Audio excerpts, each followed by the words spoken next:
رات کے ٹھیک 12 بج رہے تھے۔ پورا گاؤں اندھیرے میں ڈوبا ہوا تھا۔ ہوا اتنی ٹھنڈی تھی کہ درخت بھی کانپ رہے تھے۔ یہ گاؤں بہت غریب تھا۔ لوگ کئی دن بھوکے رہتے تھے۔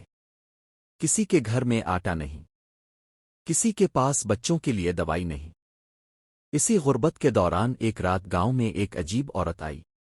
اس نے سیاہ چادر اوڑھی ہوئی تھی، چہرہ نقاب میں چھپا تھا، اور اس کی آواز اتنی میٹھی تھی کہ سننے والا فوراً اس کی باتوں میں آ جاتا۔ وہ ہر گھر جا کر کہتی، صرف چند گھنٹے کام کرو، بدلے میں ہزاروں روپے ملیں گے۔ بھوکے لوگ فوراً مان جاتے۔ وہ عورت رات کو لوگوں کو اپنے ساتھ جنگل کے راستے لے جاتی، لیکن جو لوگ اس کے ساتھ جاتے وہ کبھی واپس نہیں آتے تھے۔ شروع میں لوگوں نے سوچا شاید وہ شہر چلے گئے ہوں گے، لیکن پھر ایک دن جنگل کے پاس خون سے بھرا ایک پھٹا ہوا کپڑا ملا۔ اس رات پورا گاؤں خوف سے لرز اٹھا۔ لوگوں نے کہنا شروع کیا، وہ عورت انسان نہیں، وہ چڑیل ہے۔ اور پھر عجیب واقعات شروع ہو گئے۔ کبھی وہ عورت بوڑھی فقیرنی بن کر آتی، کبھی خوبصورت لڑکی، کبھی زخمی عورت، اور کبھی کسی مرے ہوئے انسان کا روپ دھار لیتی۔ اسی لیے لوگ اسے سایہ بدلنے والی چڑیل کہنے لگے۔ رات کے وقت اس کی خوفناک ہنسی پورے جنگل میں گونجتی، جو میرے ساتھ آئے گا کبھی واپس نہیں جائے گا۔ آہستہ آہستہ گاؤں کے کئی لوگ غائب ہو گئے۔ اب شام کے بعد کوئی گھر سے باہر نہیں نکلتا تھا، لیکن اسی گاؤں میں ایک نوجوان رہتا تھا جس کا نام حمزہ تھا۔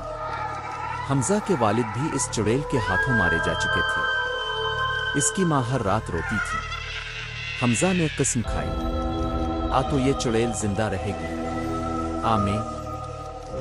ایک رات حمزہ نے خود کو غریب مزدور بنا کر اس عورت کے سامنے پیش کیا۔ عورت عجیب مسکراہٹ کے ساتھ بولی، چلو، تمہیں بہت دولت ملے گی۔ حمزہ اس کے پیچھے جنگل میں داخل ہو گیا۔ جیسے جیسے وہ آگے بڑھتے گئے، درختوں کی شکلیں انسانوں جیسی لگنے لگیں۔ ہوا میں بچوں کے رونے کی آوازیں گونج رہی تھیں۔ زمین پر جگہ جگہ ہڈیاں پڑی تھیں۔ اچانک عورت رک گئی۔ اس نے آہستہ آہستہ اپنا نقاب اتارا۔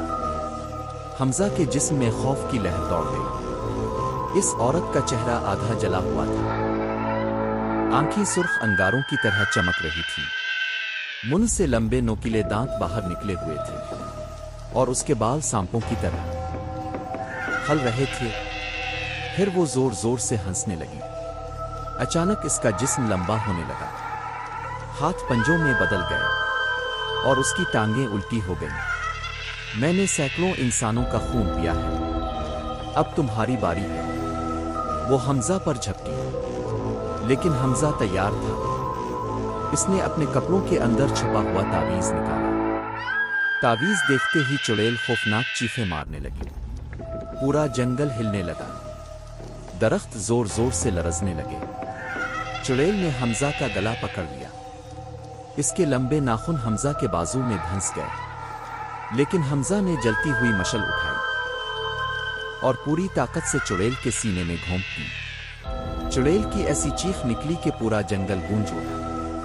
اچانک اس کے جسم میں آگ لگ گئی، وہ زمین پر تڑپنے لگی، اور چند لمحوں بعد صرف راکھ بن گئی۔ اسی وقت جنگل کی خوفناک آوازیں بند ہو گئیں، ہوا پرسکون ہو گئی، اور آسمان پر چاند دوبارہ روشن ہو گیا۔ اگلی صبح جب حمزہ گاؤں واپس آیا تو پورا گاؤں خوشی سے رو پڑا۔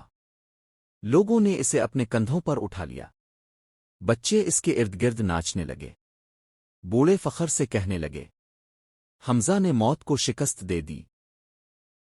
اس دن کے بعد گاؤں میں کبھی کوئی غائب نہیں ہوا، لیکن آج بھی اگر کوئی آدھی رات کو اس جنگل کے قریب جائے تو دور اندھیرے میں کبھی کبھی ایک عورت کی سرگوشی سنائی دیتی ہے، میں واپس آؤں گی۔